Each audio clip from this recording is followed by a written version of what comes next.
This is Nick Schaefer with Paul Cooke. We're here in the semifinals of the second tournament in Jackson, New Jersey for MAW, and it's a rematch between ERL and the Juggernauts. As far as a rematch of them playing each other, they played earlier today to a 2-1 ERL victory. So this is a matchup of two preseason powerhouse teams. ERL's trying to repeat back-to-back tournament victories, while the Juggernauts are on their revenge tour after struggling in the first tournament. They are playing well today with a 3-1 record. Yeah, so this should be a good one. It took us a tournament. We kind of expected this to be a elimination round matchup back on opening day in April, but the Juggernauts win 0-3 unexpectedly. So, like Nick said, this is their comeback tournament. They went 3-1 in round robin. Chris Sarno pitched every single inning for his team to get him there. Now they're handing the ball over to Ryan McElrath. And this should be awesome because you have a fresh Whitner versus a fresh Ryan, and you would think that this is going to be a tough game to get runs. So the playoffs, Paul, are 5-inning games? 5-inning games, then 3 extra innings, and then if the game is still tied after 8, it'll be decided on total bases. And the other semifinal game is the short balls versus ATF. ATF had to beat the long balls in a playing game to make it to the semifinal round, as we had a few 2-2 teams. So we're about to start here. Stant is batting leadoff, Ryan second, Sarno third for the Juggernauts. So overall, this has been a very good tournament. Usually we have the tournaments in York, and this one, the first time ever in Jackson, New Jersey. I feel like the 3 fields have worked out well. Yeah, it's been a real good tournament, real competitive. We'll talk about some of the stuff that's happened during the day as the semifinals and finals move along. And there's a fresh Whitner for you. He bashes the zone with a loud noise. I love it. He's not just a power pitcher. He's very accurate. He changes speeds. He knows he has a game plan. He's not just a thrower. No, exactly. He's as good of an all-around pitcher as there is. And as you mentioned on the podcast, a lot of people consider him the #1 pitcher in the country. Oh, good idea, Dan. Good idea. Here we go. I don't know what kind of pitch that was. It might have been like a sort of a baseball curve, it looked like. Got 1 ball, 2 strikes. Let's go, Dan. Come on, kid. Let's go. Yeah, Danny, good shoot. 1-5. Strikes him out looking on the outer corner. Let's go. This is a good matchup here, as Ryan's one of the better hitters in the region and the country, facing off against Whitner here.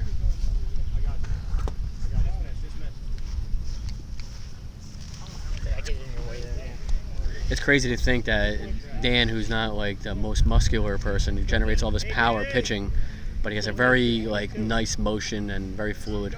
Yeah, that's what it is. It's the motion. It's so smooth, and everything's legs. Yeah, the ball explodes too out of his hand. Yeah, you can't teach that. I'm just waiting for him to break out his curveball like he did in the past. I've only seen him pitch once, and it was crazy.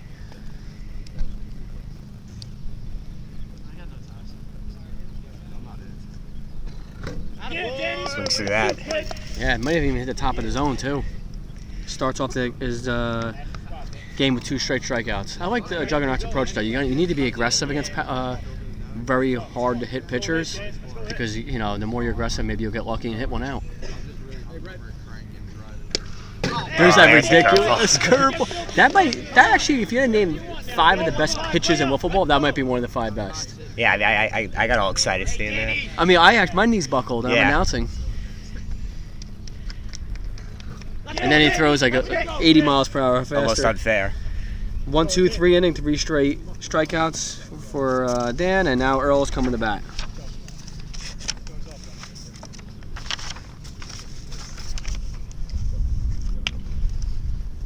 And the lineup for Earl is Jordan's leading off, Dan batting second, Johnny third, and Connor cleanup. It's like Nick said earlier, the other semifinal game going on now is ATF. KVOD's on the mound for them. It's KVOD, Pete Slater, Gerard Fitzgerald, and Phil Frischello against the short balls, who amazingly, if you followed our opening day tournament, they made the final somewhat unexpectedly, lost 1-0 to ERL. For the second straight tournament, they won 4-0 to take the top seed in pool play. There's no doubt these guys are for real, Nick. Yeah, I think people need to stop saying oh wow, it's amazing they went 4-0, and start expecting it now with them. They are a top 5 team, and maybe even top 2 or top 3, and I wouldn't be surprised if they win today's tournament. Who knows? Their momentum means a lot. Yeah, they've been the surprise of the MAW season so far. But like Nick said, it's after today's performance, it's no longer a surprise. It's expected. And if they do it quietly, I think. When everybody sees the record, like, oh wow, the short balls are 4-0. Oh man.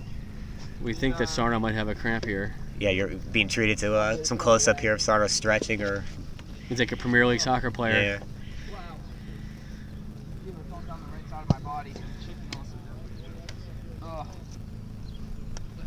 A muscle pull or cramp?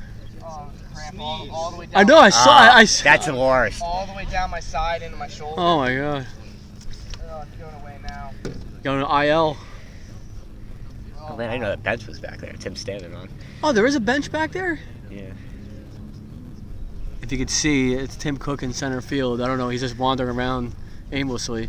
What do you think about Ryan's warm up? It is interesting. Yeah, he's throwing strikes from far back. Maybe it's a way to loosen up his arm. Yeah, that's right. Yeah. I remember watching Elvin just throw seeds from second base and like doing that. He still would have been hard to hit back then. Throw back there. Sarno talking about Elvin Cortez, the old hitman, one of the better pitchers in the region back in the day. One of the better pitchers in the country. He used to throw really hard and with his drop, and maybe that's all he threw was a drop usually. Screwball drop. Did you guys ever reach out to him to see if he's interested in MAW? Yeah, we've Tim's talked to him on Facebook a couple of times. He does have a kid like right about the age that Yeah. Maybe be interested, but love to have him out there, of course. Some other items before we get started here in this bottom of the inning is the Blue Balls had a nice opening day tournament. Despite going 1-3, they had 2 tough total base losses, so they could have easily been 3-1 and made the playoff round too. The third team from Wrigley Park. There's Jordan leading off. I've noticed a lot, Paul, now, not a lot, but a decent amount, that there's like 3 or 4 or 5 pitchers in MAW that do a hesitation on the mound. Yep. There's Tommy, there's Ryan. Yeah, Tommy probably is the most pronounced one, but Ryan's getting near too. I wonder if, I gotta watch it sometimes, if you skip it and if he throws a hitter off that, they're timing off too. That's usually what it's for. Right. Your timing and then throwing off the batter's timing.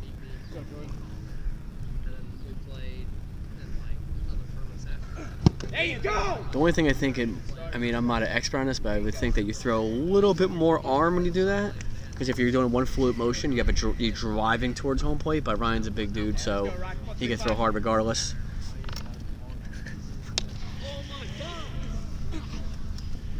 One out, and here comes Dan coming up.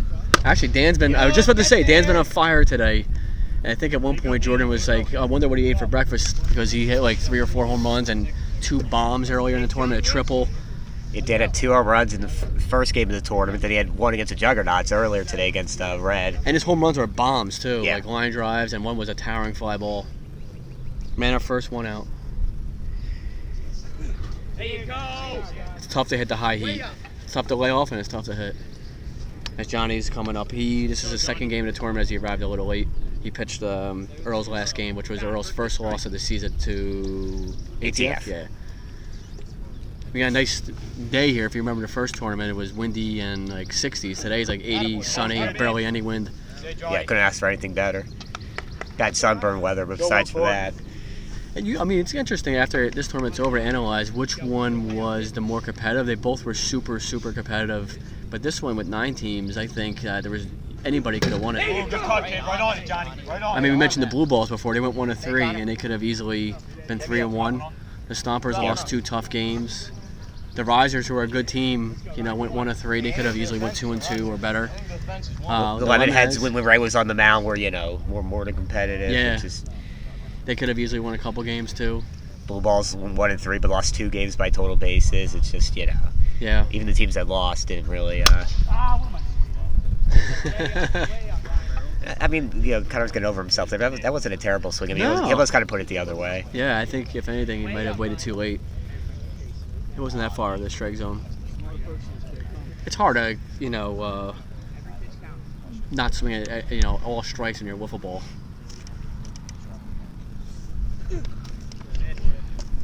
So we got man up first, 2 outs. So Paul, just to go over the rules, if he gets a double here, scores a run, right, with 2 outs? With 2 outs, yeah.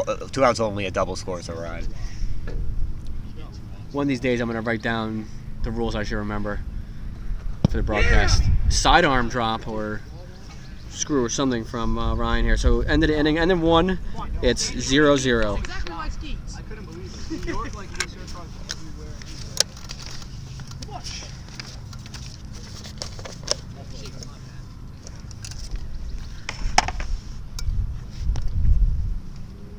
Let's get him one, Stan.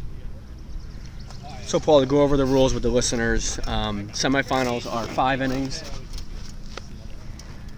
Yeah, semifinals are 5 innings, 3 extra innings. They'll play 3 extra innings if they're tied after 5.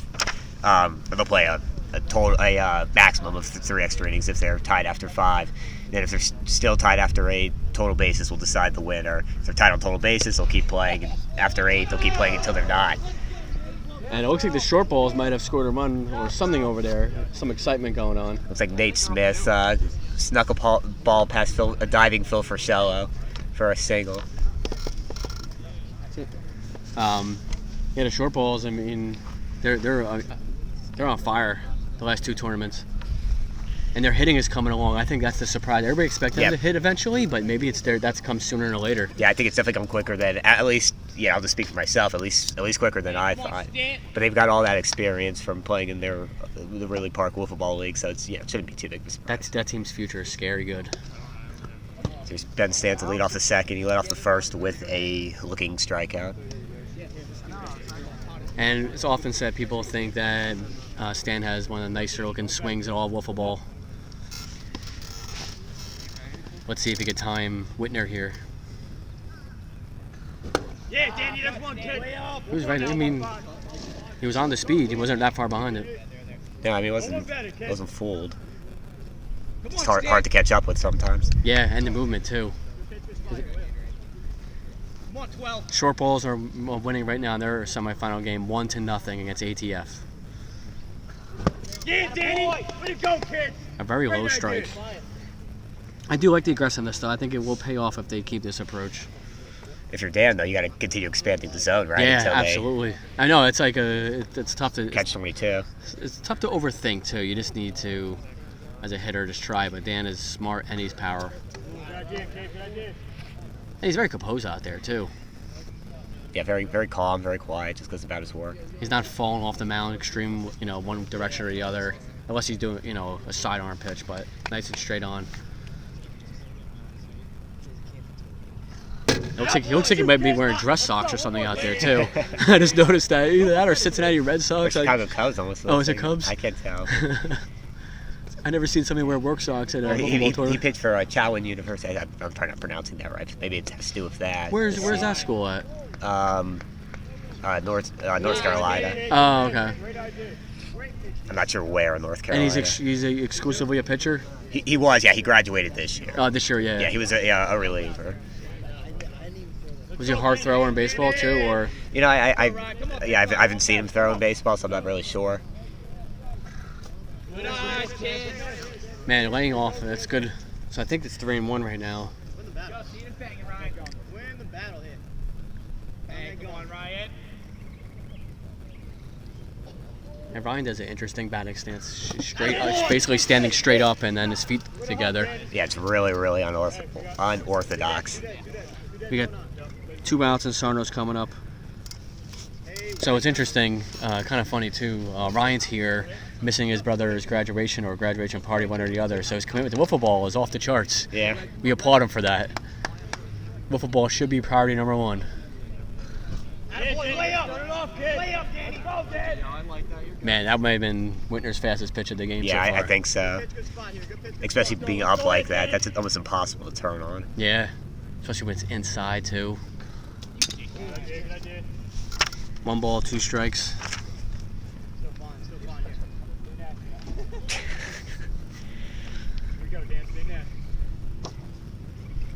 Who's on the mound for short balls over there, Paul? Is that Frankie? Teddy Drescher. Teddy, yeah.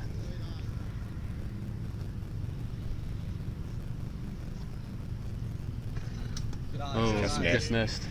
I think Has Teddy pitched many games today? Or I think Teddy's pitched a bunch. I think they've kept Frankie pretty much fresh. I think he'll probably take the finals if they get there. Frankie Campanelli was their star pitcher of the first tournament. He won the semifinals, and he beat the Juggernauts for them in that tournament. As a winner, just misses there. But Drescher historically has been their #1 pitcher, so they're kind of switching it up today, it looks like. I don't want to say that with certainty, but I haven't seen Campanelli pitch a lot, so I got to imagine if they make it to the finals, that'll be the arm they go with. Yeah, it might be whoever feels better today too. So 3 straight strikeouts here. So Whitner has started his tournament or his MAW debut pitching with 6 straight strikeouts. The end of 1.5, 0-0. Earl's coming up in the bottom of the second.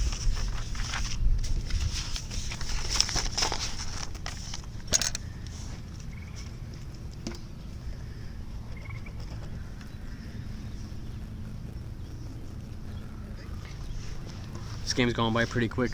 Yeah, which you would have to expect with these two pitchers. Does anybody else do this kind of? I know we're talking about this last inning, the warm up that Ryan's doing. No, besides Red had a good pull with Elvin. I definitely remember him doing that, but I can't think of anyone else. Yeah.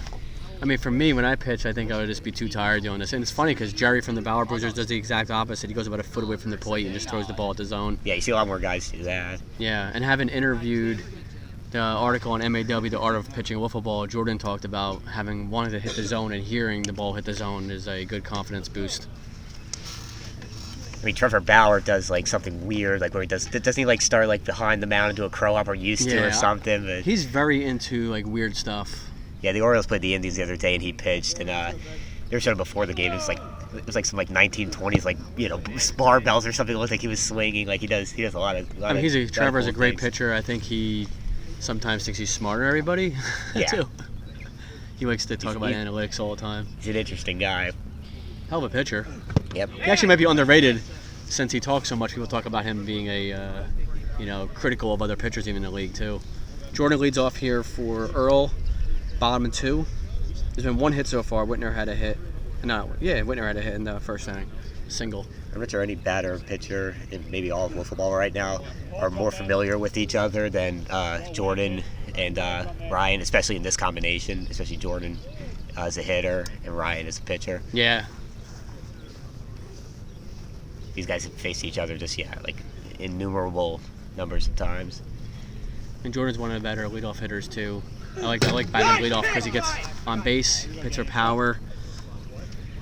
There's a lot of looking strikeouts here because these guys have such nasty stuff. It's hard to even get your bat moving. All right, here's the player of the tournament so far in my book with his bat. Dan's coming up, getting some big hits off of big-time pitchers so far today. If that was a baseball bat, his bat would have been shattered there. Yeah. The handle would have just snapped. It would have broken the handle straight off. Yeah. You would have been holding the handle, nothing else.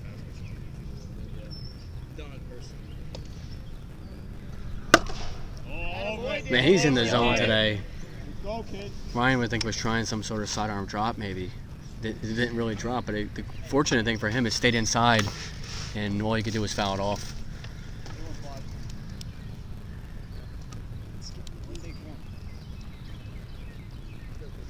One ball, 2 strikes.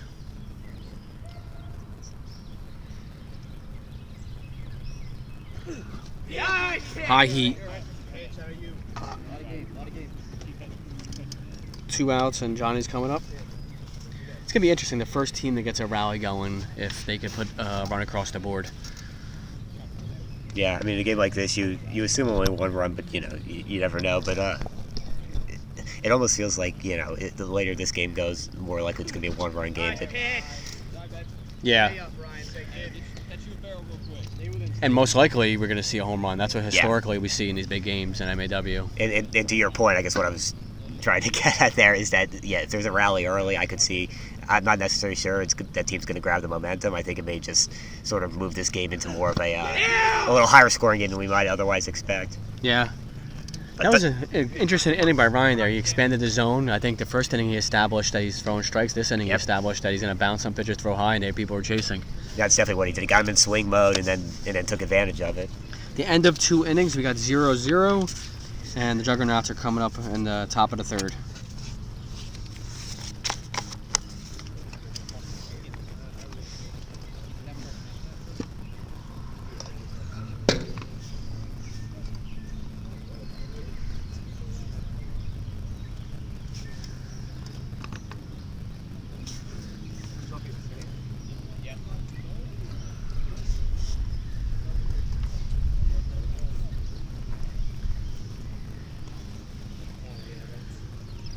It appears the short balls are winning still. We'll get an update in a few minutes. Yeah, we haven't heard any noise from over there, so I would assume so. Yeah. That's a pretty universal wiffle ball thing when you hear somebody screaming "Let's go" or scores are on, you hear yelling. Yeah, especially a team with Phil for show. I think if they score, I think if ATF scores, you're going to hear about it. Yeah, he classically was yelling at Johnny when ATF played them last game. All right, so Ben stands lead off for the third straight inning for the Juggernauts.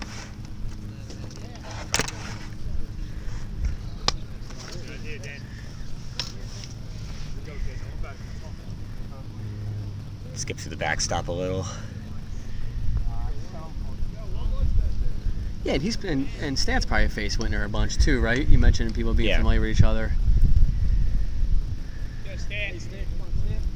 Both these teams, you know, are buddies and then enemies on the field.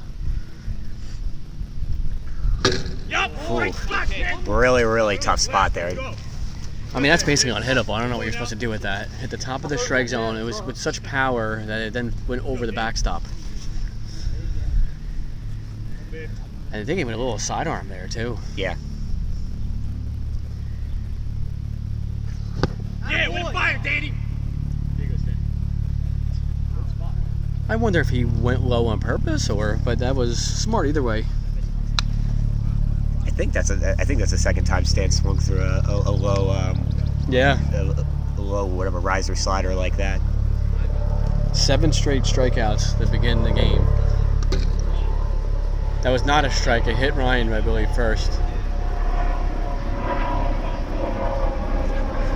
But I'm not 1,000% sure if it didn't hit Ryan, then it still would have hit the strike I know, zone. it might have come back. So that was smart for him not to move out of the way. I think I would just fall over if that pitch was coming at me. I faced Stan back only one time back last May, and I mean, you know, I'm not a very good hitter to begin with, so it's, you know, I'm pretty humble to begin with as a batter. I've got to be, but man, that was humbling to just I basically had to start swinging when the ball was coming out of his hand. Yeah, that's why you have to just start the barrel going through the zone before the ball's coming.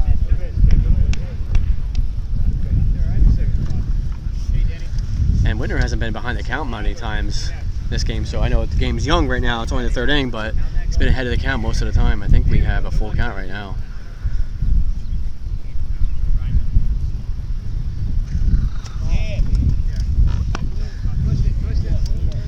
Man up first, good at bat by Ryan. Let's see how Whitner deals pitching from the stretch. Yeah. Man up first, 1 out. Sarno's coming up. So a clean double does not score a run right now, right? It has to be 2 outs. Correct. Just for the 50th time. But anyway, it'd be big, you know, either way. And for your viewers out there, double is something that rolls to the wall. Triple hits the wall in a line drive, and obviously a home run, it goes over. Really tough spot there. Yeah, I don't know what you do. Even if you know it's going to become like the bottom zone away from you, you just tip your cap to the pitcher. He might pitch lower than low here. Let's see. No. That was almost a mistake by Whitner there. It hung in the zone slightly. He's lucky he had a lot of power behind it. Yeah, especially ahead in the count. Didn't need to do that. 0-2 here. 1 out, man up first.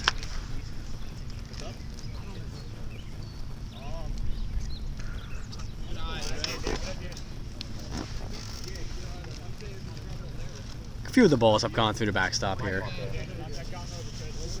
Paul's gonna go get an update in the short balls game.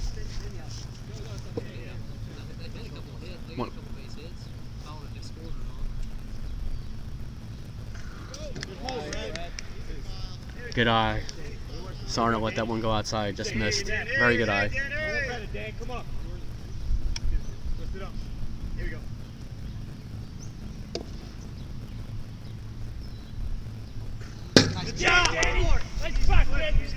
Dan powers that one in the zone. I think it was a slider. A lot of looking strikeouts in this game so far. Hey, if you get it, Danny, cover. Easy flip to second. Yeah, Danny! The power. The ball hit is thrown so hard it bounces back like 15 feet. Come on, stand under the fence. Let's go. I'm shaking over. Center's mostly you. Center's all you. Hey, come on. Well, let's go. Go, Danny. Win it, kid. You're good. You're good. It's behind the yeah. Come on, 12. 1 ball, 2 strikes. Stay hot, kid. Big charge on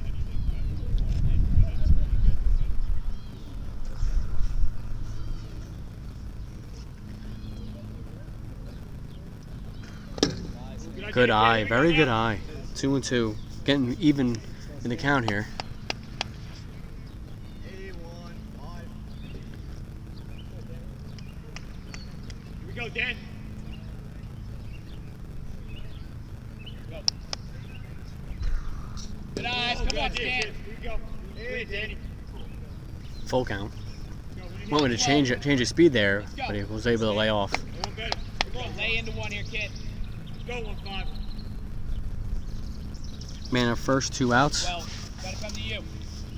As you see, Earl shifted her defense to play no doubles defense out there to prevent a run. Good shoot, kid. Top of the zone. Nice win,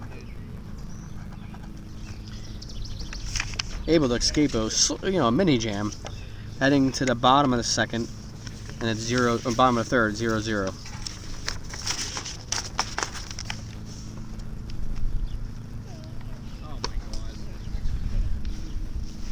What's the update with the short balls, Paul? So still 1-0 short balls. Teddy Drescher just struck out the side again, getting late in the game there, 4th or 5th inning. Kayvon's still on the mound for. That game's flying by. Yeah. They started a little before this game, I think. So did they score on a single? Was that what it was? Yeah.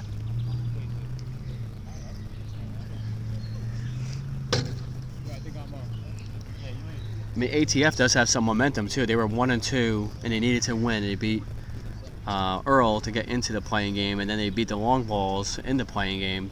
Now they're playing the short ball, so it's a lot of quick playing for them, back to back to back. But I think it also helps them. Yeah, I think so. I mean, no one wants to sit around, too long, get hot, to get stiffen up. And they have good bats, so 1-0 is going to be not safe by any No, stretch of the no. imagination.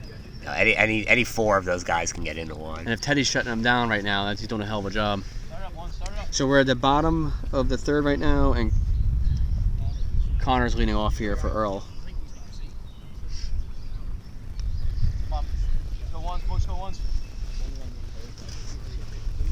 Nobody's gotten a leadoff hitter on, I don't think, so far in this game. Oh no, actually, yeah. There's always been an out, so there's been no outs in the field either.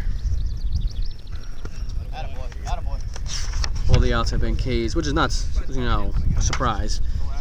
And if you're doing total bases right now, it's a little too early to be counted, but it's 1-1. Connor has had a little success against Ryan in the past in MAW. He had a home run off of him last year in July in the semifinal game of a tournament. Huh, that's good memory. I don't remember that. Was it, did he pull it or he go opposite field? Do you remember? More or less straightaway center.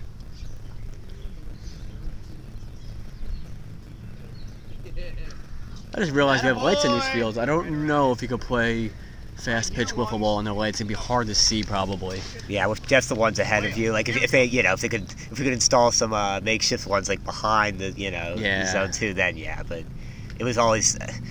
You could probably do like a slow pitch, but not a fast pitch.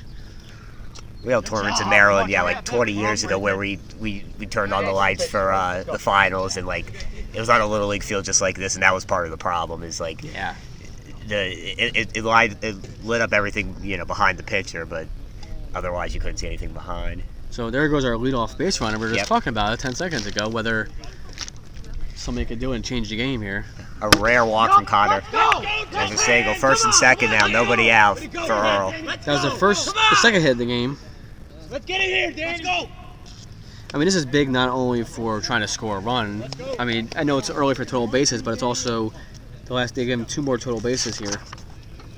3-1 total base count by Earl ahead of Juggernauts right now. So first and second, no outs. Whitner's coming up. Ground ball. It's a big double play opportunity. Got it. That was a great double play. I mean, in wiffle ball, you can take a few seconds when you get it to turn it. Where's the guy go? First base or? It was first and second. Where's he go on that? Tim. I would imagine third, but I don't know. Yeah. They turned a double play with no outs, and they backed That's a runner on first, right? Wait, if he would have hit the strike zone, would that have been a triple play? Yeah. What's he on now? Oh, no, they had outfielders. Where's he go? Runner on first. Okay, thank you. So that was a huge double play by Ryan there. It was a weak grounder by Dan right back to the mound. And in wiffle ball, he gets the guy out at second and third. So now there's a man on first, 2 outs. Huge play there. And Ryan is actually, him and his brother are both really good fielders. Yeah. They're probably 2 of the, we talked about it in a podcast recently about great fielders. And if you haven't listened to that, check it out. I think it was our last one. No, 2 podcasts ago. Yeah, a couple podcasts ago. And check out Wiffle now on iTunes, Spotify. Let's go, Johnny. Work, kid. Come on. I mean, this is, you can tell Ryan's a little out of sorts this inning. This would be a big inning for Earl to try to get a run, but now there's 2 outs.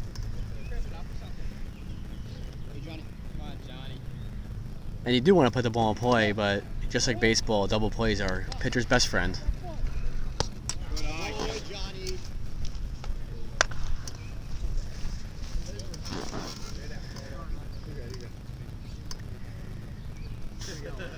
We got 2 outs, man on first. Johnny's up against Ryan on the mound in the bottom of the third. 0-0 game.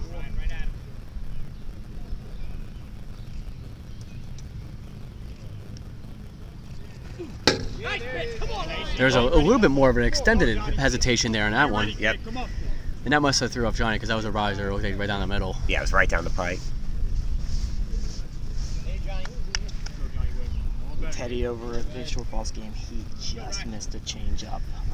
He just popped it up a little too Speaking of changeups, took something off of that one. Yeah, I was going to say, that was like a screwball change almost. Yeah. So the end of 3, you got 0-0 game. Earl has 3 total bases, and Juggernauts have 1, and we're heading to the top of the 4th. That was a big escape. First and second, no outs, and then you got a ground ball double play. That Stan was the one that threw it back to home plate for the DP to complete it, and it hit the bottom of the zone, so it just barely got the DP.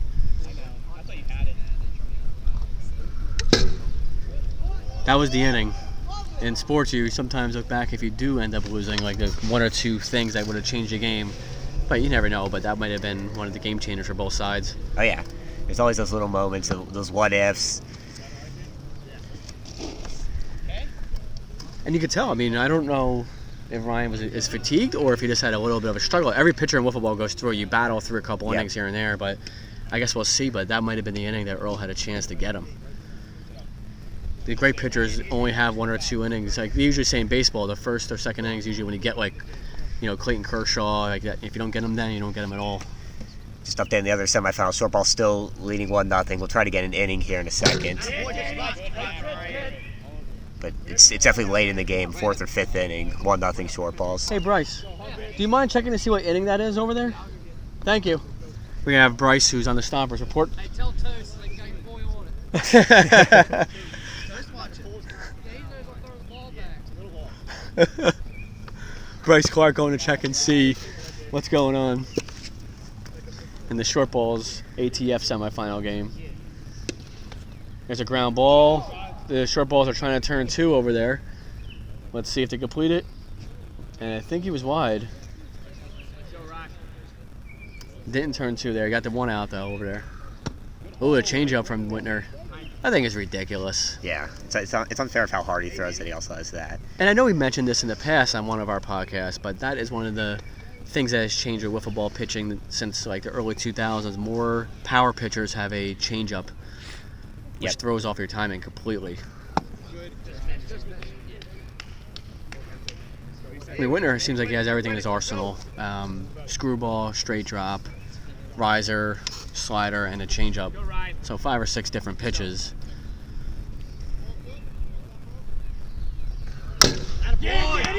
Ryan just on Yeah. a hair late. He's on him. Hey, we're getting a report back from Bryce on the short balls ATF semifinals. So, Bryce, what is the situation? Top 4, short balls is winning 1-0. There's 1 out, runner on first for ATF. Thank you, Bryce. You're welcome. So you heard that's 1-0 short balls. Oh, looks like there might have been an error over there. So 2 fielding issues with short balls, and if you remember last MAW tournament, they lost 1-0 on an incomplete double play they had. You hate for them to lose another big game with some fielding issues. I think it's First and second. Yeah, first and second over there. So Here- big strikeout. Here, there. 2 outs, nobody on. Top of the 4th inning. One of the semifinal games, ERL versus Juggernauts.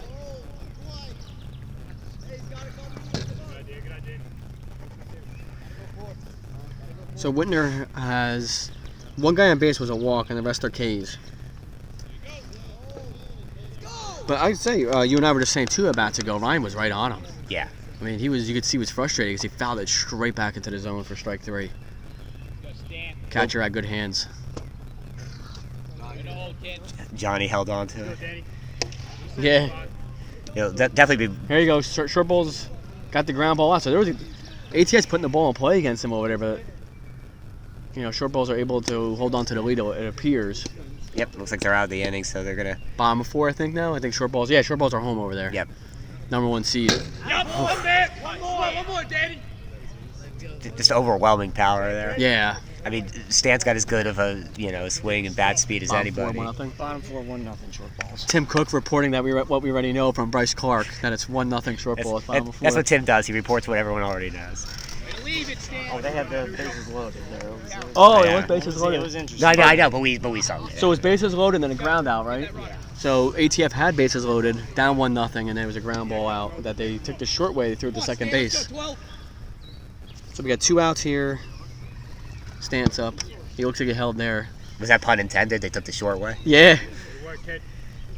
Oh, it was a strike, I guess. Yep, he swung through it. I'm not going to argue.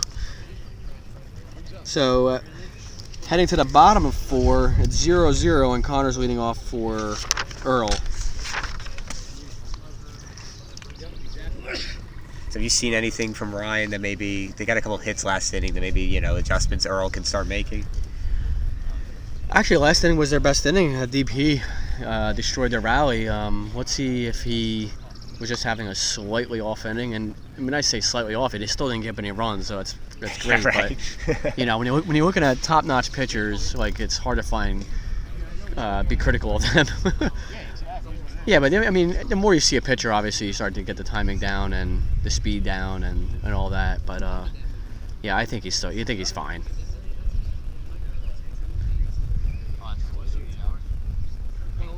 I mean, he throws harder from 10 feet behind the mound than some pitchers pitch. He's like I like to think of Ryan as like a bulldog on the mound. He has like that stocky look and build, and he grunts a little bit when he pitches. Yeah, he really is, and I don't think he's underrated. I think anyone that actually follows the game, on an everyday basis knows he's not. But I think that's partially why some people have slept on him in the past, is because he doesn't, he's not like a Leitner that has the overpowering stuff necessarily. But he's a bulldog out there. He doesn't give in. Yeah. He knows his pitches. He knows when to mix them in. Well, where did you have him in the drop 100? He was number 1. Number 1. Yeah. I was gonna say number 2, but it was number 1. Where was his brother? 40 something. Wow. So somewhere yeah, there. that's pretty good talent there, though. Yeah, I can just tell right now from that pitch alone that he's a little bit more sharp this inning. Yeah. Maybe that was a wake-up call for him, or Yeah. I mean, sometimes when you're cruising on the mound, I think that you just expect it to get out unconsciously. Not consciously, but unconsciously. And sometimes you need some pressure to get you back and whip you into shape.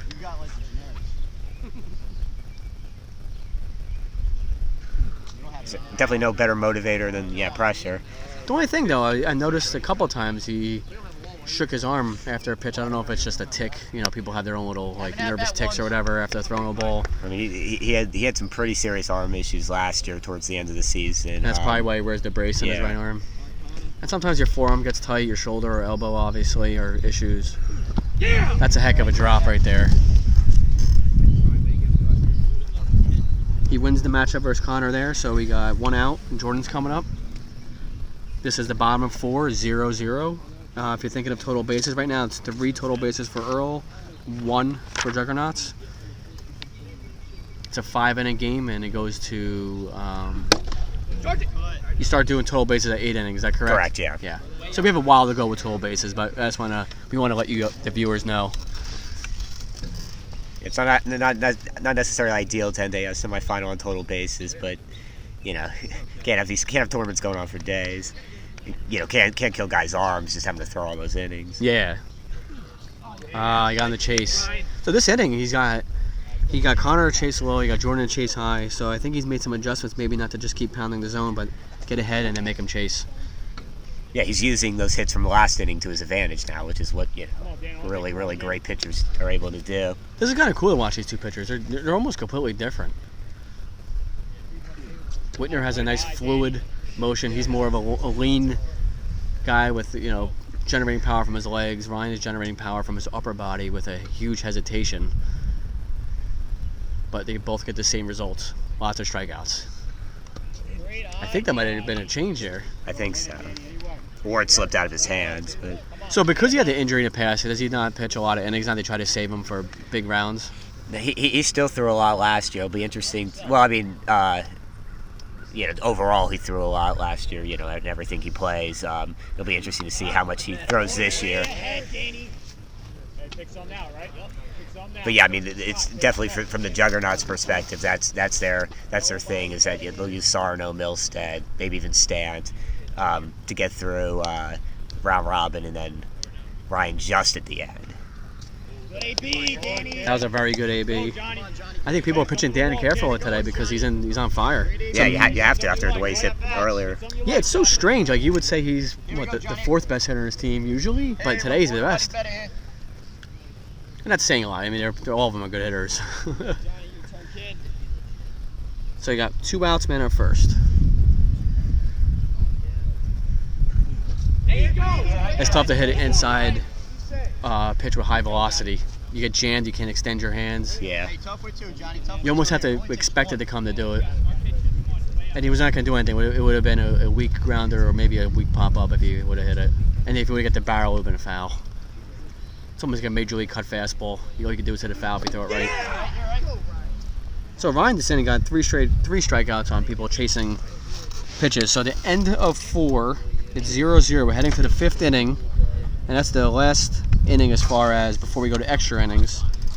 And it's 0-0 with Earl with 4 total bases, and the Juggernauts 1. We'll try to get a report on the short balls game. I think that might be the last inning. Yeah, it looks like they're in the top of the 5th. Looks like they're top of the 5th inning out over there because Teddy Drescher's back on the mound. Didn't hear anything in the bottom of the 4th. So I'm assuming still 1-0 short balls. Teddy trying to close this one out. We could see a rematch of the opening day tournament final if the short balls hang on and Earl's able to win this. So the short balls game is top 5, just started. They're up 1-0. So if they hold ATF, they're going to wait to the 2nd straight finals. Yeah, I was just saying they could see a rematch of the opening day tournament finals if Earl can come away with this. It's still a long way from that. Yeah, I mean, the last inning as a pitcher is oftentimes the toughest inning. And we were just recapping some of our Stomper good old days, and I remember being on the mound for our last inning, and a lot of them were tough to close out. A lot more pressure. Ryan leading off for Juggernauts. I think he's probably had some of the better at-bats against Whitner, which is saying a lot, but he's had a couple good foul balls straight back. He's definitely seemed to have his timing down the best. Yeah, he had a walk, and then he had a strikeout that was a quality at-bat. He's seen it well. Even that pitch, he wasn't even close to swinging at it.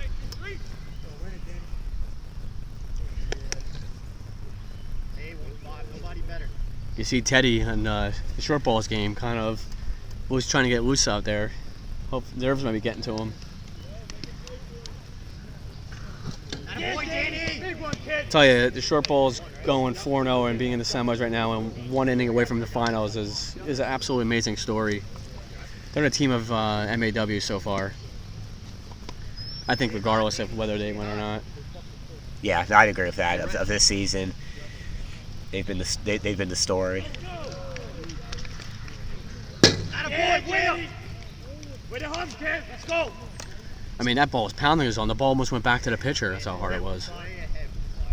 We had tightened the screws on the strike zone before this game from the previous 6 Yeah, games. literally. We'll probably have to tighten them again after Dan's done with Yeah, we had to tighten all 4 of them.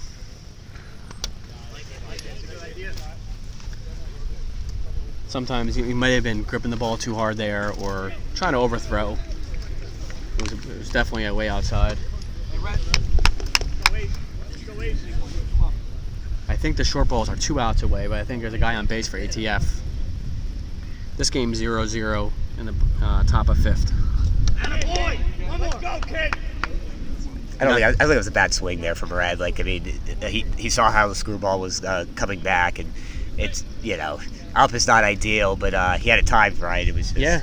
Well, he didn't have it timed right, but it was a good swing. He hit a big home run their last game. Yeah. I forgot who they were playing, but it basically put the game at against the Stompers, right? Yeah, off of Gino. Yeah. Good miss, kid. Let's go, Danny. That was the game-winning home run, wasn't it? 1-0? Yep.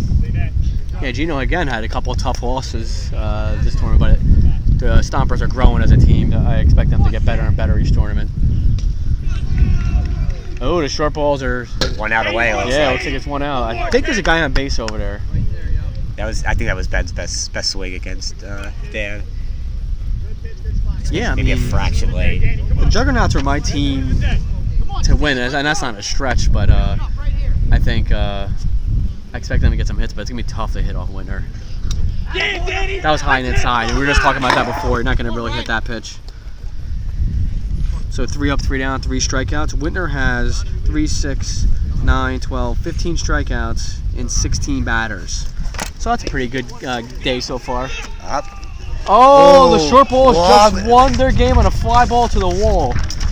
Right? Was Yeah. that fair, you think? Gerard Fitzgerald hit a ball to the real deep part of the park, and Nate Smith got under it to catch, make the catch, get the final out. So yeah, short balls punch their ticket to their 2nd straight finals. Impressive. It was probably a couple feet away from not being in the finals. That was a nice catch. Short balls are 5-0 today. Someone needs to break up the short balls. Yeah. No, A couple of their guys, man. no one's gonna want to come. Rumor has it Connor's gonna be like some big offers to some of the free agents on the short balls. You'll be in an Earl jersey. Earl's gonna expand to a 10-team roster. Yeah, we're starting a farm team. Actually. Earl 2.0. So Ryan back on the rubber for his 5th inning of work this game in this tournament. So we're heading to the bottom of the 5th here. So Yep. one here wins the game. Correct, yeah. Earl was the home team by virtue of winning their pool play matchup. Attaboy, leave that. Both teams win 3-1. Juggernauts lost to Earl, as we just mentioned, and Earl lost to ATF. I mean, this is back-to-back tournaments with some awesome semifinal games. The first tournament we had some 2 classic games: short balls versus long balls, and Earl versus Meats. This one, short balls just won 1-0 over ATF, and this game right now you're watching 0-0 bottom 5 is a war. So we've been lucky to have some great semifinal games. Oh yeah. Attaboy, Connor. Well, because it's interesting is, MAW, just as the teams and the player base of MAW has changed and developed, more teams have that, have enough depth to get through round robin with their ace still intact. So we've seen a lot of semifinal games that are starting to go longer. Oh, just Ground ball, Red's got it. Pounds the strike zone Go, with Jordan, it. pick me up, kid. Yeah, Connor was right on that. He hit a hard ground ball that was perfect bounce to Sarno, and he threw it back to the strike zone. Today I've seen a number of fielders hit the strike zone rather than the backstop, which is kind of cool. It's a little dangerous because if you miss the strike zone, you might just miss the backstop altogether and be a man on first. Jordan coming up with 1 out.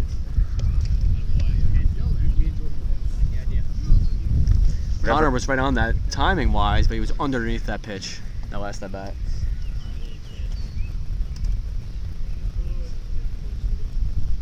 And look at we're watching the short balls over. They're still warming up, practicing. I mean, that team is determined out here today. Ryan gets ahead now, 1-2. But yeah, it looks like Frankie Campanelli warming up, so And he pitched the finals last time too, right? no, he did not. Oh, he didn't. It was Drescher last time. He got him to They the finals, so flip-flopped they it, flip-flopped this time. Wow. And Frankie was lights out last tournament. Yeah, Frankie was their best pitcher last time, so this move makes sense. I mean, if you're not familiar with the short balls, I don't think any of them is over the age of 19 yet. No, they all had their prom last night, and they're Yeah. here in the morning. I mean, so if they stay, let's all hope they stay healthy. But they're going to be a force in wiffle ball, not just MAW, but the entire country. Yeah. Their own league, Ridley Park, which is a lights out league. Yeah, right. The long balls had a pretty good tournament today too in Ridley Park. They made it to the playing game. As you mentioned before, the blue ball is a third team from Ridley Park. Was 1 of 3, but they could have easily been 3-1 with 2 hard Total base losses. Yeah. So 2 outs now. Widener trying to help himself out. There you go, kid. Way up, Ryan. We got you. It's over here. No balls, 2 strikes. 2 outs. Whitner up. Bottom 5. Can't blame Dan for just guessing there. No, I think you know what? You guess and you hit a home run, the game's over. And he's wearing batting gloves. I've noticed a few players wearing batting gloves today. I never like to wear batting gloves when I bat. I feel like wiffle ball is hard to, you feel the bat then. But Yeah. I'm also not the half the hitter these guys were. 815, help yourself home. Let's go. Come on, Ryan. 1 ball, 2 strikes.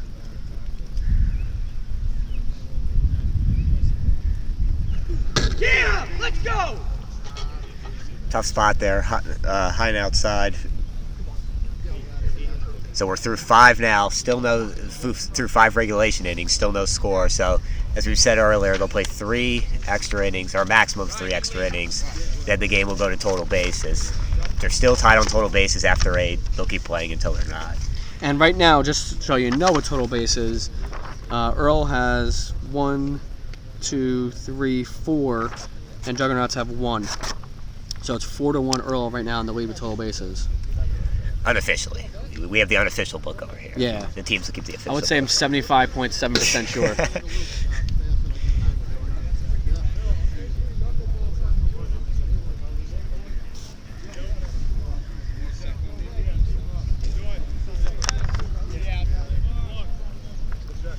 just gonna go get the camera. Oh wait, let me change this first. We're heading to the top of the 6th here.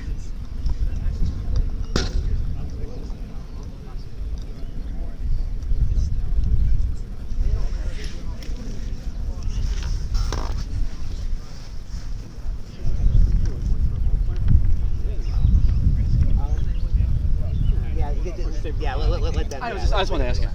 I don't think it's dumb. I think it's a good idea. Okay. We're heading to the top of the 6th. Ryan leading off for Juggernauts. 0-0. So now we're in extra innings. Come on, Ryan. Juggernauts need to get looking for their first hit still. They had a couple foul balls, and they had 1 walk. Go, Danny.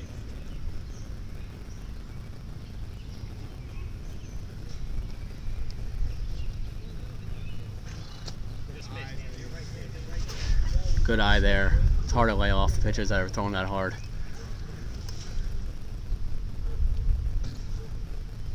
Let's go, Ryan.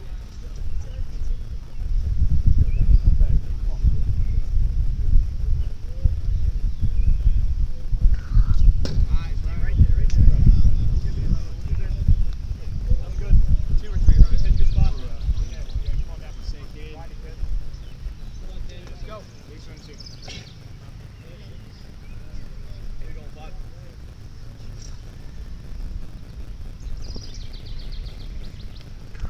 Attaboy, one more. A little behind that one. Win it. Come on, keep your head down. Go all the way back, kid. Come on. Stay one, stay one.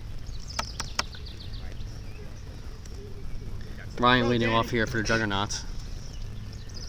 Come on, Ryan. How that got? Come on.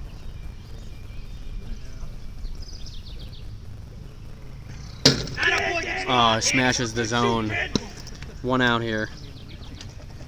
He's had a lot of strikeouts looking today. When you have great stuff, that's what happens. Sonro coming up here. 1 out.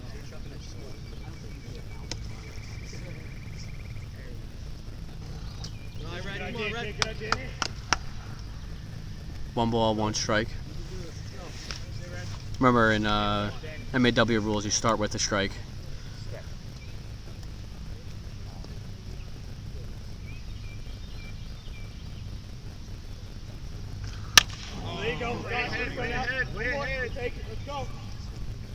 Sonar right on that one, just below it. Went straight back, which usually is a good sign that you timed it perfect. Just a little underneath the ball.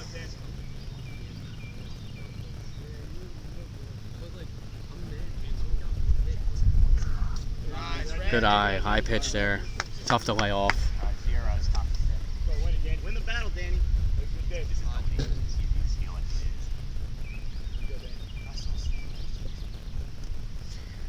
1 out, 2 strikes.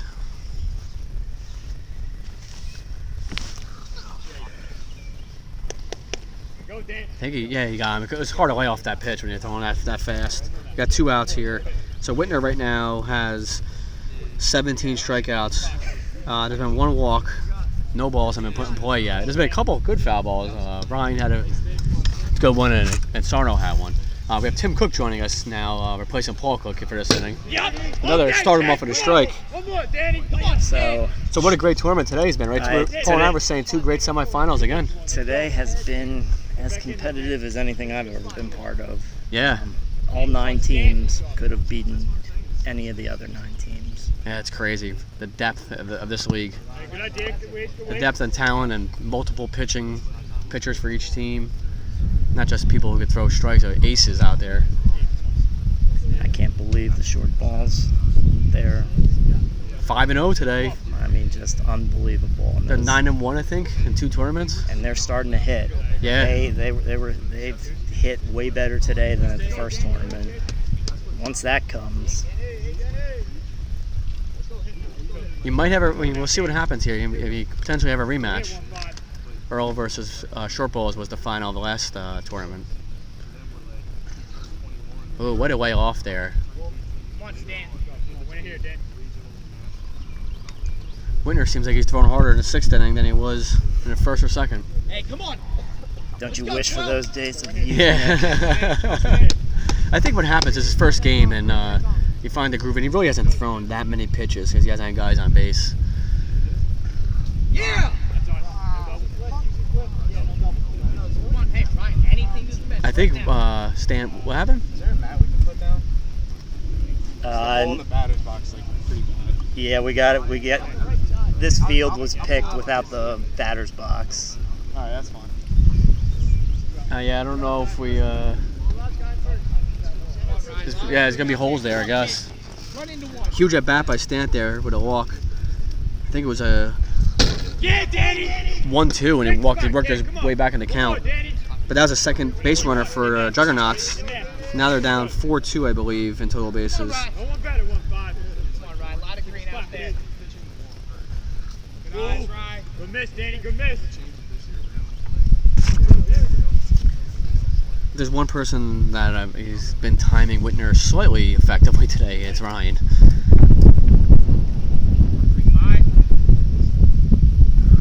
Yeah, Danny. Nice pitch, kid. Even that one, he was on it, but it was a smart pitch by Whitner to throw it low, get in the chase. So the end of 6 or 5.5, it's 0-0, and Earl's coming up for the bottom of the 6th. 8, right? No, I just got to pick up this. You're fine.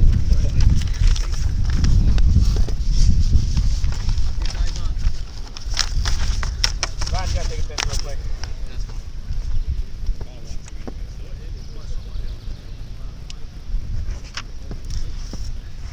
Heading to the bottom of the 6th.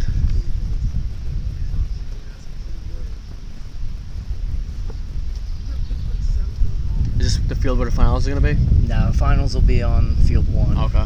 Did they have batter's boxes? Yeah. This was the only. Oh, we got to bring the field- strike zone over there, though. Yeah. Okay.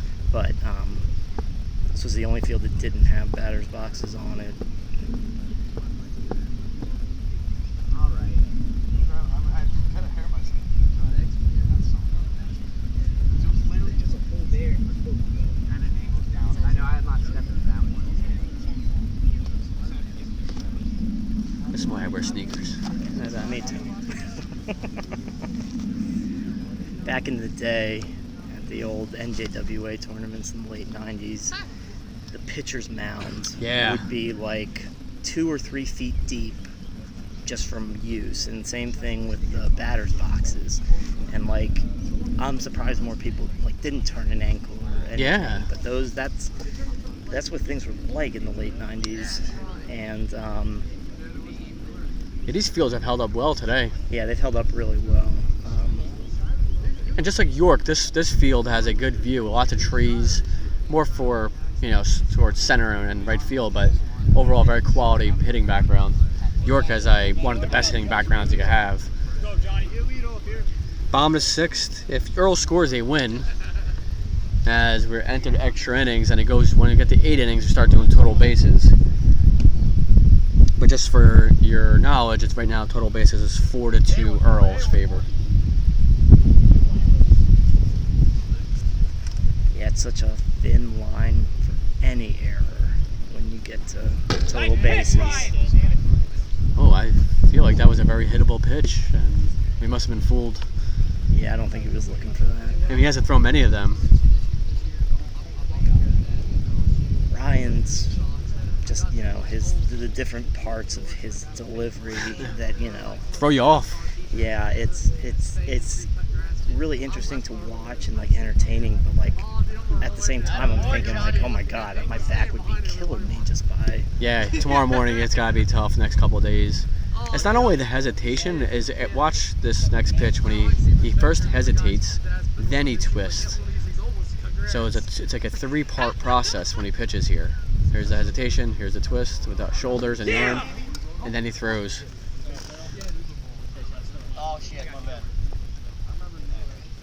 Leadoff strikeout by Johnny Connors coming up. And we were saying before, Tim, me and Paul, that it's so much same results between Ryan and Whitner, but totally different. Whitner has a nice fluid, motion using his legs. Ryan's more upper body when he's pitching. Oh, he went with a slider there. That's a dangerous pitch to throw. And took a little bit off of it too, I think. I don't know if he's wearing down. And this is his first pitching game of the day. They saved him for the playoffs. The inning that Earl had a chance to score was when in the third, I believe, they had the first 2 guys got on, a walk and a single, then Whitner hit a double play. Might be a ball change here, it looks like. Yeah, I think that ball cracked. Yeah. So MAW rules, he gets 10 pitches to see how it goes.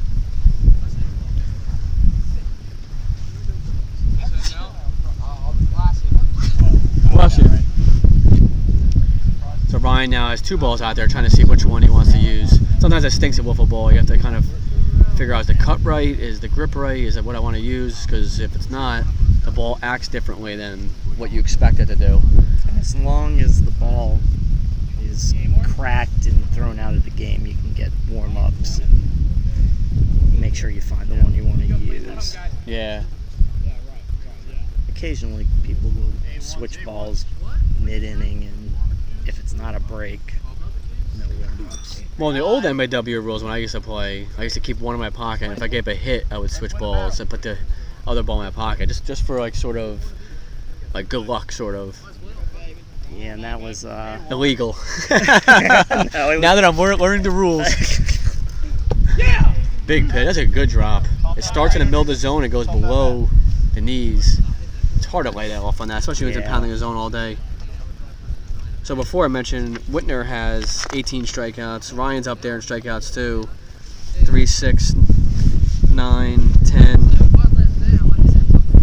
12. He has 14 himself.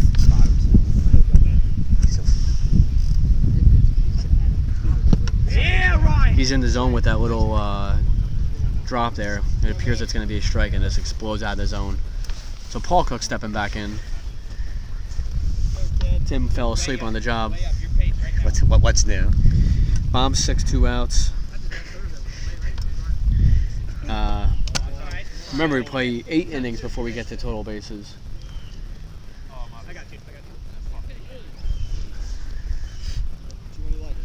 we're playing the finals on field 1. Yeah, the finals will be on field 1, so we'll take a break here when this game is done, and then we'll come back. I don't know, 10 minutes or so on Facebook.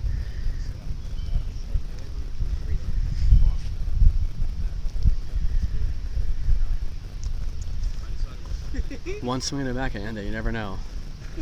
Yeah! Right on it, Joe, man. Right on it. That was a dangerous pitch. That was really, really dangerous. He had his timing disrupted enough, but Yeah. The end of 6, we got 0-0, heading to the 7th inning.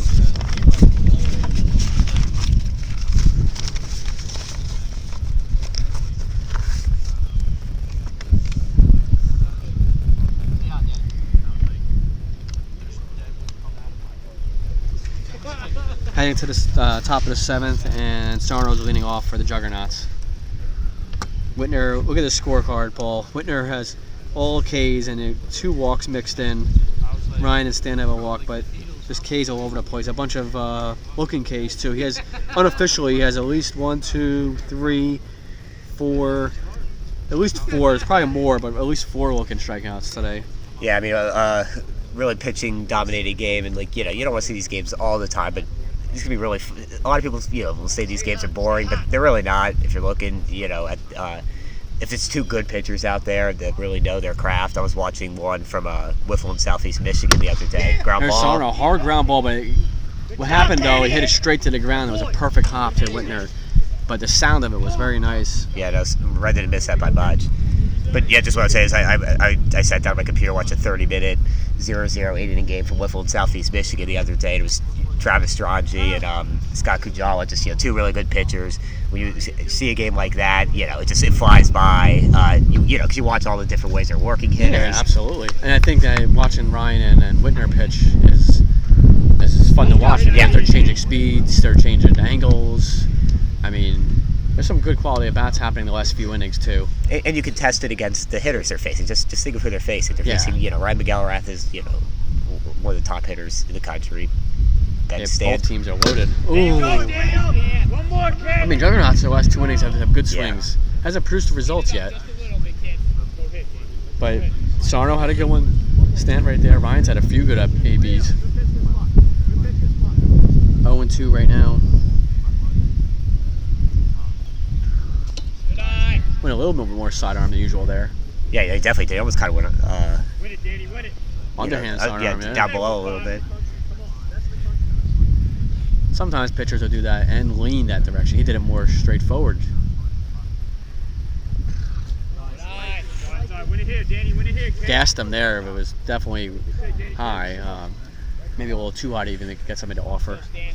Come on, any way on, kid. Win it. 5. Win it. 2-2.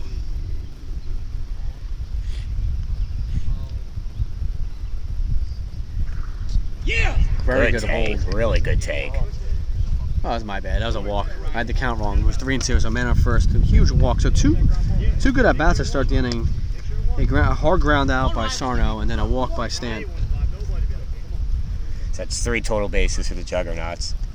4-3 now total bases, so creeping. Oof. Way up. Way up. Impossible spot. Whatever you want, 1-5. Let's go. There still hasn't been. Let me see. There's both pitchers are throwing. No, there's been a hit. Jordan had a single before. Couple hits. Then Dan had a single. Yeah, 2 hits for Earl and no hits for Juggernauts so far. But Juggernauts have had good at bats the last few innings. There you go. Way to lead it, Ryan. I would think that was supposed to be a sidearm drop. It didn't drop. You might want to stay away from that. It hasn't been working this inning at least. Sometimes as a pitcher, you have to feel early for something and then it kind of goes away and vice versa. You didn't have it early and it comes back late. You just got to see what works in what inning. For me, if I didn't have something working, I always went back to some version of a slider or drop, depending upon the batter. Yeah, that's interesting. Cause we've talked a little bit about sort of the rise in the screwball from. I mean, it's no longer a rise. It is what it is. It's the it's the standard pitch now. But how that's a dominant pitch. It's weird to think that someone would go to that to get their stuff back. But Yeah. But maybe. I think it's just a comfort level, and in your mind what if you have to go to like one pitch, what you would use. Yep. But the batter sometimes also knows that as well. That's when you gotta play a cat and mouse game. Do you throw it a little high? Do you throw a little low? Do you go inside, outside? Yeah. think it'll be interesting. Big at bat here. So first and second, another walk. So now it's tied on total bases. The shadows are starting to creep up on the pitching mound. I Oh, don't know yeah. if that's gonna. Good observation by Tim Cooke there. The shadows are really moving forward. He was bound to have one sometime. Yeah. First and Sorrow's coming up. Remember, he hit a hard ground ball to start the inning. I don't think Juggernauts are looking just for total bases. They're looking for a run here. Absolutely. It's got to be a little disheartening, I think, for Whitner, slightly. This is Ryan, we were talking about earlier. I think it was the third inning. He had his struggle of an inning, got a double play, he got out of it. And Whitner, this is similar to that. We'll see how he responds. Yeah, he's not missing by much. I had this conversation with Chino from the Stompers earlier. When you, are walking some batters, don't rush, take a step off the mound, take a deep breath, just try to regroup and start over, reset. So Whitner might need that because he's missing by large amounts right now. Yeah. Yeah, there you go, just stepping off, chatting with Connor and Jordan. I mean, it's only first and second, he could still get out of this. He could get out of it bases loaded, no outs, so you just don't want to lay one over because then all of a sudden one swing makes it 3-0.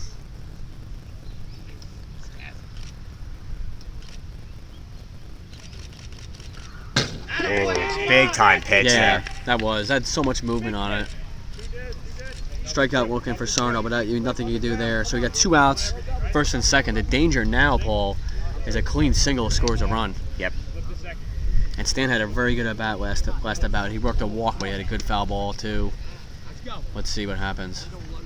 You heard Jordan yell no doubles there, but yeah, then they quickly figured out that a single does just as much harm, so they'll keep 2 in. Johnny Whiff stays in the outfield to protect the fence. I love that last pitch. It was power on power, just challenging him, and Stan went for it. Whitner went for it.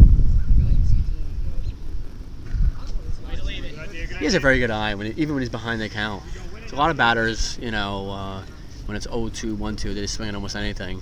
I think Dan hit his spot there. I think after he chased the first one, he decided to, see if he'll do it the second time. Yeah. That was a good. It looked like a sidearm drop, sort of, top corner. Yep.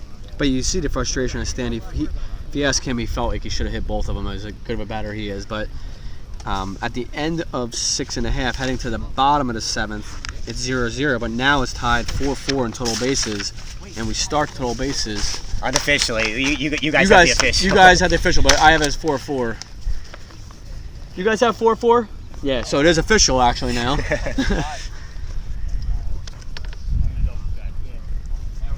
Yeah, you guys have 4 walks. They have 2 singles and 2 walks.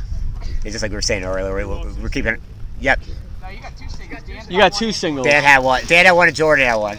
Yeah. Yeah, we're keeping our own book here, but the teams keep their own official scorebook, and that's what we go by for total bases. Let's make sure here they're double checking, but we have it at 4-4. Let me go over there and check with them. Yep. I think it's definitely 4-4, but just getting a confirmation here to go to the bottom of the 7th. Yeah, two hits, 2 walks. So both teams know where they stand. As we said before, if it is tied on total bases after 8, they'll keep on going. So it's 8 maximum extra innings, and then total bases will decide. If they're still tied on total bases after 8, they'll just keep on going until the total base deadlock is broke. So yeah, we confirmed it is 4-4 in total bases. Heading to the bottom of 7th, but a run for Earl here just ends the game. So I know we keep talking about total bases, but yep. I mean, both teams have been close. Both teams had 2 guys on in one inning with less than 2 outs, and the pitchers stepped up big time.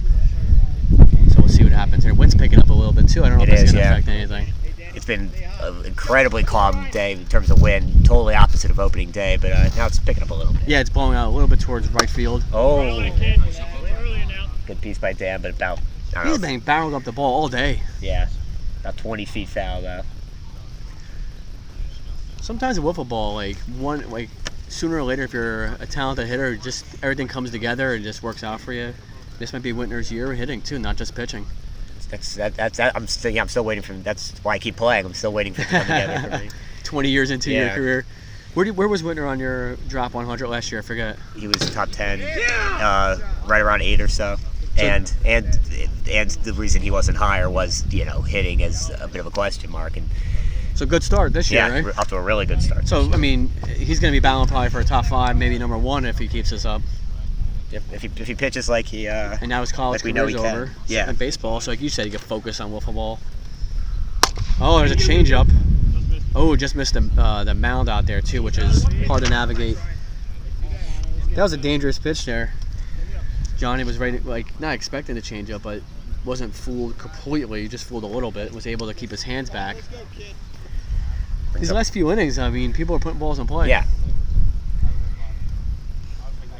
I think Connor has one thing on his mind, and that's the right center here.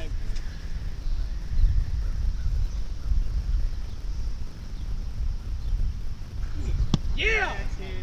You're right. Come on. Might have been a little bit change of speeds there. Yeah, I think he took enough off of it to sort of bait Connor into swinging there. The key to changing speeds is you want to, keep your motion wants to appear like it's going to be faster than what it is too. Because a batter doesn't have the quickness in the brain to realize it's not same motion but different speed. I actually don't know how that hit the zone. I think it was directly in line with the strike zone, but just low. Yeah, I think it just dipped below. Canopy's other field went flying to the ground over there. Doesn't look like anyone was impaled. So. No, actually just watching it. Oh, Connor right on that. Great swing. Some good sounds on the foul balls the last couple innings. Yeah, a nice plastic on plastic. I noticed some of these batters are choking up, which I think is the right move. Just helps you get the barrel through the zone slightly more quickly.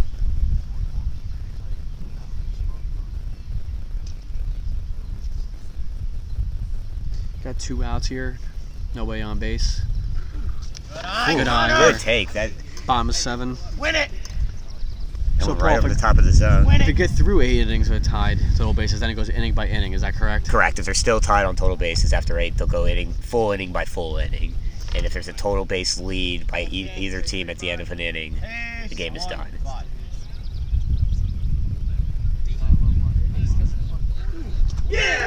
Might have been a changeup there. That's what he got Connor to swing through the first pitch of this at bat and went back to it late. So we're heading to the 8th inning, actually. This is the last inning before we start doing total bases.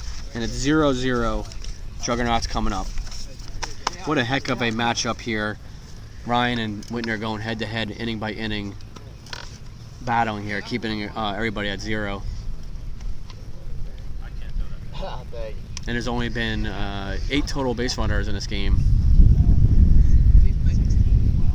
Definitely reminiscent of the semifinal Earl played in on opening day when Earl and the Meats went into the 8th without a score and pretty close on total bases. And Jordan put him ahead of a home run.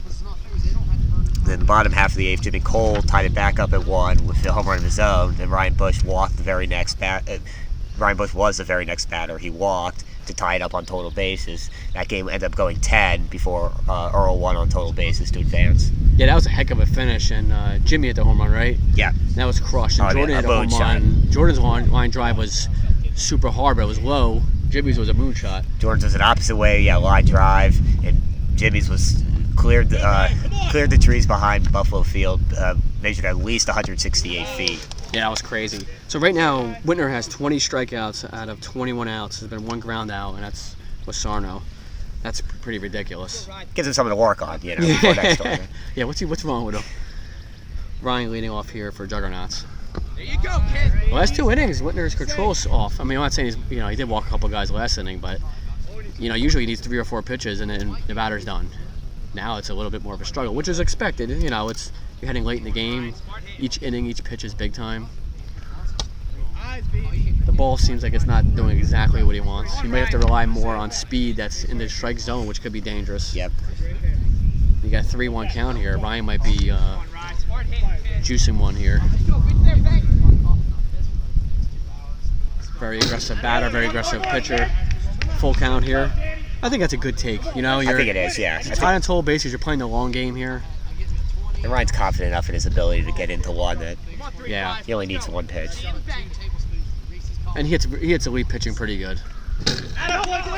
I think that actually, he was ahead of that pitch there. Good pitch by Whitner. Maybe like a screwball drop, but it was maybe a little less speed than Ryan thought it would be. 1 out, Sarno's coming up. These are two huge batters here because, for all the obvious reasons, but with Earl being the home team, if Dan can get through here, that gives him a chance to come up and try to, just try to manufacture one walk and get this done in 8. Yeah. If Dan lets up a base runner, then all of a sudden Earl's got their backs up against the wall. I know. Absolutely. Oh, look at that. And you saw that from the thing. Sarno turns his left shoulder in, thinking the ball's coming at him, then it goes back to the strike zone, and it's a change of speed, too. Can't blame him. I was flinching over here. And he has a pitch in a few innings. And then he gasses him on the outside corner, but just misses by a few inches. Good takes, though. I mean, what are you supposed to do? That's what I was saying earlier. I mean, these aren't hitters that are overmatched, per se. These are really good hitters that know what they're doing, and it's just really good pitching. Oh. Heck of a hang. Yeah, you want the last few at bats. Sarno's, I think he's in the zone right now. I wouldn't be surprised if he, gets a hit or puts another guy on base. He's starting to see Whitner more, so he's more comfortable at the plate. As comfortable as he could be against this guy. Another great take. And all of a sudden, it sounds like a zoo out here. Just a lot of birds. Yeah. Looks like there might be like a hawk or a crow a tie in the air too. Some frogs, I think I hear. Yeah, might be frogs. Wiffle Ball's fans. Sarno pumping his fist, as you see. The reason why he's doing that out there, not because he just walked, but also he gave his team the lead in total bases. Yeah, it's huge. So the last 2 innings, Paul, they've had 3 total bases. The last 3 innings, they had 4, all walks. I don't know. I still maintain that I think this game's gonna have somebody scoring, but who knows? I've been known to be wrong a few times. Stan coming up in a man at first, and you remember last at bat, he was a little frustrated. So. One more, kid. I think he let a lot of that frustration out right there. Yeah. I mean, we talked about Stan being frustrated. I think Dan let some out there. Absolutely, that was might be his hardest pitch of the day. Yeah. Yeah, all of a sudden he's like, screw this, I'm just going to gas him. Well, it was funny because this is the first pitch to Ben that at bat he went changeup right after walking Red, which is sort of odd. You're struggling with the strike zone, you go to your changeup, but that's how much I think he respects Stan. But once he blew that fastball by him, I think he felt, okay, let me try some other hard stuff. Ooh, good spot. I mean, yeah, if you hit that, I don't know if you can even hit that pitch. No. I know I can't. One tip that, actually I'll go over this after this inning's over. We got 1 ball, 2 strike count. Oh, just missed. After this half inning, I'm going to talk about a tip that Joe Nord gave to me back in the day with hitting elite pitching. It really didn't help me, but I think the tip makes sense. So, do what you want with it. Ooh, just missed. Great eye again. I mean, Ryan's been seeing this these last few innings. Yeah. The only thing I would say with the short balls, the long layoff here is they had such strong momentum, so it could help them getting some rest, but also could bother them a little bit. Oh man, Ryan found a straight back. So the end of 7.5, we're heading to the bottom of the 8th, 0-0, with Earl coming up. But the tip I was going to give everybody, and this is kind of obvious, but it's a good tip, is this is like maybe 10, 15 years ago. Joe Nord, who won a national championship with In the Box and one of Wiffle Ball's best hitters and pitchers and all-around players, but he used to mention one thing he used to do against elite pitching is pick a zone of the plate. So whether it's outer away, outer low, middle in or whatever, and then if he expect a pitch there, that's where he would swing. Yeah, I mean, especially when you get this late in Joe the game. Nord. It never worked for me. Sarno's talking to me about that. It's that easy. Just pick a zone and swing. Yeah. I mean, he mentioned that, and he was a very good hitter, obviously. He forgot to mention the part about you got to have the bat speed. Yeah, and you have to gotta have the be hand-eye Joe Nord. coordination. It helps if you're Joe Nord. It doesn't help if you're me. So heading to the bottom of the 8th here, 0-0. We don't start doing total bases the next inning, but the Juggernauts are winning 5-4 in total bases right now. But if Earl puts a run across here, the game's over.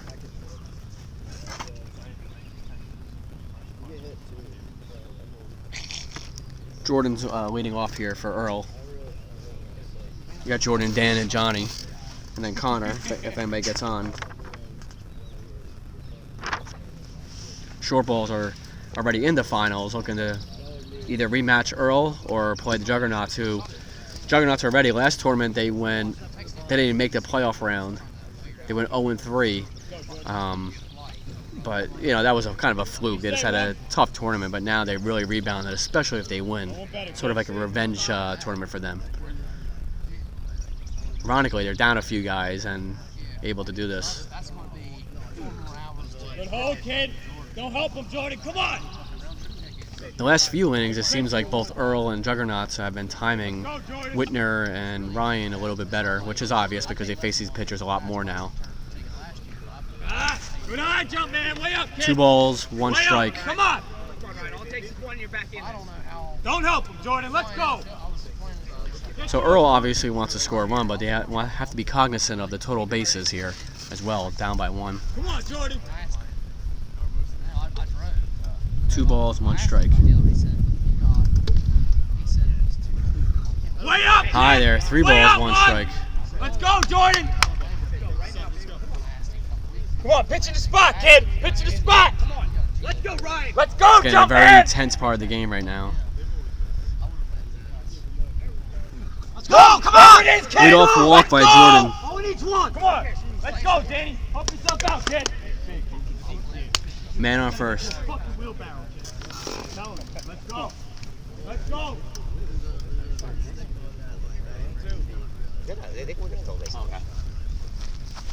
So now we're tied in total bases, 5-5. If they get another guy on base, they win the game. Yeah. Yeah, Ryan. Come on. Very tense part of the game here. I mean, it's difficult as a pitcher. You don't want to walk anybody, but you also, you don't want to groove one over the plate either. Hey, Danny. So man up first, no outs, stands up, 0-2 count. So Paul was just saying this is a tough spot for a pitcher here. Oh yeah. Oh man, right on it, foul ball. So even an error ends the game, anything. It's a tough spot for a hitter too, because Yeah. you know a walk can end the game. So you may feel that tendency to go against your natural instincts of hey I want to hit the ball. Yeah. And you may start taking too much, or you may get overly aggressive, thinking Well, exactly the first pitch this inning was a ball that was in close and Whitner swung at it. Oh, he was right on that, but fouled back to the catcher for a strikeout. This is getting crazy, this game. 2 top-notch teams battling every inning. Johnny's coming up, man on first, 1 out, bottom of the 8th. If Earl was to get another base runner, a hit, walk, they take the lead and win the game and head to the finals. I mean, remember we mentioned before when Whitner all of a sudden started throwing? It seems like Ryan all of a sudden, whatever's left in his tank, he's using it. It's almost just like these guys want to keep playing, so they let up the walk to keep it going, and then. Yeah, you go this far in a long day in a tournament, and some of these people are driving 4 or 5 hours, even longer. You don't want to go home in extra innings in the semifinals. Got a piece of it. Wow, I kind of got lucky in that tip there. Taking a bite out of his bat now. Yeah. What's the baseball player that Yasiel Puig? Yeah, he licks the bat. Take it, yeah. You got Johnny there biting the wiffle ball bat. I don't know what would taste better, plastic or wood. Oh, good pitch. You can hear the ball whistling there, too. So now you got 2 outs. Ryan doing everything in his power to extend this game. And then we take it, if he does get Connor out here, we take it inning by inning. Is that correct, Paul, then? Correct, yeah. Then I'll go full inning by full inning. There has to be a total base lead after the bottom half of the inning for the game to be done. Attaboy, come on up. Connor can make all that mood here with getting on base anyway. A wild pitch is nothing, right? Just moves the guy to second A wild base. pitch is not a total base. Okay. It's the way to think of it is just the total base stat line, that goes into slugging percentage. Attaboy, way up. Just outside. Come on. What's the count here? 2-1? 2-0. Oh. Thanks. Hey, Hey, ones, have a day. And that was such a tough take. I almost wonder if Soup was taken the whole way. Yeah. Spot. This is a tough decision here. Attaboy! He's definitely taken all the way there. Hey, Yeah. ones. There's no way Hey, he's swinging ones. here. I mean, Connor's seen very few pitches that he doesn't like, so. I'm nervous on the press box here. Hey, ones. More like a press chair, but Come on, Ryan. Let's go 3-5. Yep, take it. you got 3 balls here. I mean, It's on you. Hey, ones. I don't know. I wouldn't have the guts to swing here, but you never know.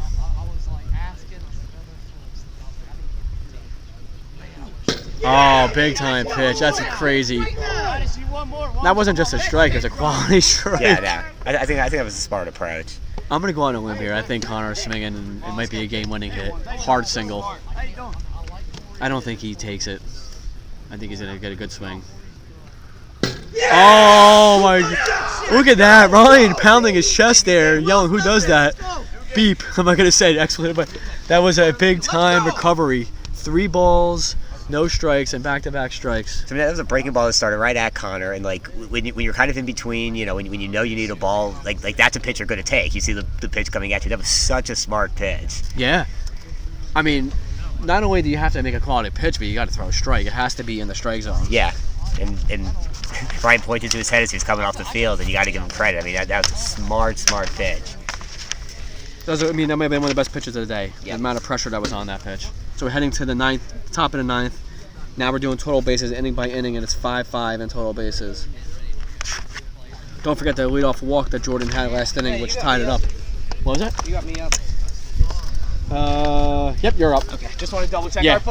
I just went down to the bottom 3. Like I just went to the bottom 3 rows now. You want to get another? No, we're good. We got Okay. the bottom 3 rows. So. Yeah, I'll go get another one. you're leading off. You didn't even check the score again, Nick? I just wanted to double check. Yeah, can you check the score? The ghosts are playing over there. We're heading to the top of 9, 0-0. And we also have the total bases are 5-5 with Sarno leading off for the Juggernauts. Whitner's still on the mound. I kept thinking, I wonder if somebody's going to do a pitching change, but probably not, I guess. I mean, you have other pitchers out here. Everybody can pitch in Earl. Jordan's used to playing in relief, but I don't know if his arm's stiff or not from pitching earlier. Connor pitched a lot of innings earlier. Apologize, we're changing the audio source here. We got to go to battery power. It's been an hour and a half game. I'll drain the battery, so if you can't hear us, I'll try to talk a little bit louder. You'll probably get a little more of the natural sounds. Sarno leading off here for Juggernauts.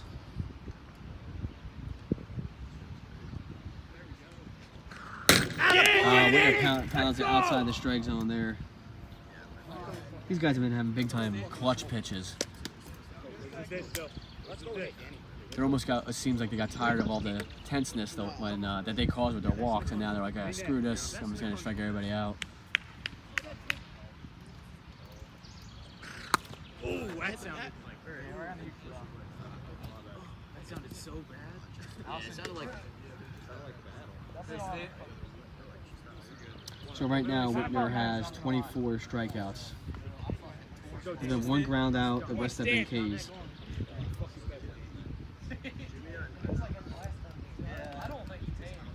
Wow. Let's go, best one. I think if that wasn't on the outside corner, Come on, Stan, right now. If Stan got a hold of that was going like 200 feet. it was going through the scoreboard like natural out there. One more, I let's like get the batter, the pitcher with power. Come on, Ryan. 2 outs here, Ryan coming up. I almost feel like if you need a base runner, Yeah. if you're a team that's bounding the top of the inning. Come on, Ryan. All the momentum would certainly be on Earl's side if they get through this without a base runner. Ooh, After tying it up. in the head. Hit my hat. I mean, I don't know if that's a base. I don't know either. I know a headshot to the face. Yeah. It hit his hat. Here we go, Danny. Top part? Is it? Yeah. Is it the hat or the face? Tim. Face. They hit your hat, right? If it's face. What is it, Paul? It's got to be face. So they're going over the rule there. A hit by pitch in your face, your actual face, is a walk, or a hit by pitch and it counts as a total base. But that one hit Ryan's hat, so to clarify that, that's not a hit by pitch in the head. It needs to be like, you know, actually drill you. It's a rule that was instituted a few years ago, I think. Yeah, that's right. I'm not a huge fan of that rule, just because it creates questions like that. Yeah. It's a tough rule. I mean, certainly, yeah, if Dan Widener hits you in the face, you should get a base, but... Yeah. I know, but it's almost like... Let's go, kid! Win a home! All right, we're heading to the bottom of 9. 5-5 total bases, 0-0 score. If Earl puts one base across, it could be an error, it could be a clean hit, anything wins the game. Oh, man. Let's go.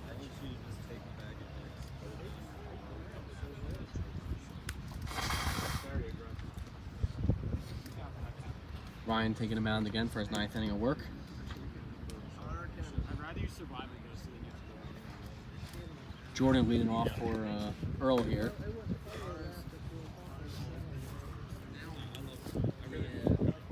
Do you think, I mean, let's just look ahead to speculating here. If Earl was to win, do you think Whitner takes the mound in the championship? Yeah, that is an interesting question, because... We might go back to Jordan, who faced short balls last time. Oh, well, Dan, I think, will. I don't know. I don't know for either team. If either team advances here. Or you could do half and half. Yeah, there's a lot of different... If Ryan or Dan are I was definite. just going to ask you about Ryan, too. Yeah, you might see Sarno and Ryan combo for championship. You might, if they make it for Juggernauts. If Earl makes it, you might see Jordan and Whitner combo. Go, jump, man! Jordan leading off here for Earl. Go, Ryan! Say, kid. Any kind of base runner wins the game here. Yeah! Kid, way up! Right on that. Haven't been in this situation myself a few times in my career. Like, it's, you have to battle about between, you know, do you overthrow, do you throw tough pitches, different pitches, or do you go right at them? But now that Ryan established strike 1, which is, you know, 0-2 count, he can try different things now. But you need to get that first strike. That's a tough pitch to lay off. That's a pitch that only a few guys, and Jordan's one of them, you know, is going to take that confidently. I would actually double up if I was him. See if he could take it again. Get a 1-2 count. It's a high quality pitch here by Ryan. Challenge him. Riser. He went right at him. There was nothing extra behind it. That was just a riser, you know, over the plate. 2 foul balls in this at bat alone. They're right on him. Go, Ryan! Short balls are warming up in the other field there, so they don't stiffen up. Go, jump, man! Let's go, Ryan! Shoot one more! Win it, kid! 2 balls, 2 strikes Jump, here. man! Come on. Anyway, bro. Right now, Ryan.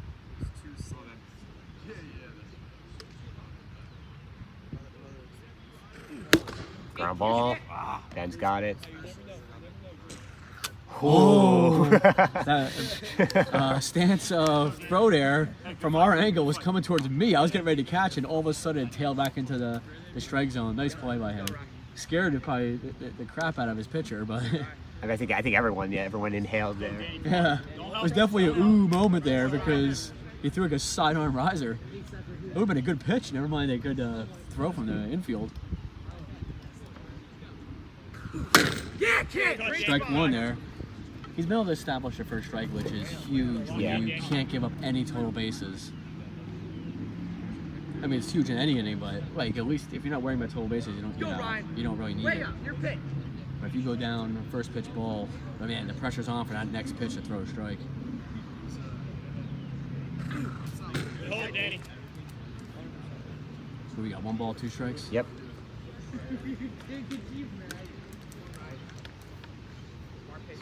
One out. Bottom 9. I think Ryan has shown a lot of grit this game. Good drop pitch there. Yeah, I mean, grit's kind of Ryan's thing, like we were talking about earlier. He'll battle out there. I mean, don't get me wrong, he has elite stuff, but it's not like elite in my opinion, but he does it with, man, is he battle on the mound, which I think is This is an awesome quality to have. It helps you win big games and get through tough moments. And like we saw an inning ago, he's a smart pitcher. I mean, Yeah. Yeah, baby, one more. All right, now you're a hitter, kid. Let's go, Johnny. I hear the leaves rustling a little bit, but I think the trees are sort of blocking everything a little bit in this field. It's still blowing out to a little bit towards right field. 0-2 count here on Johnny. Good base, kid. Look, Johnny, keep going, kid. Anyway.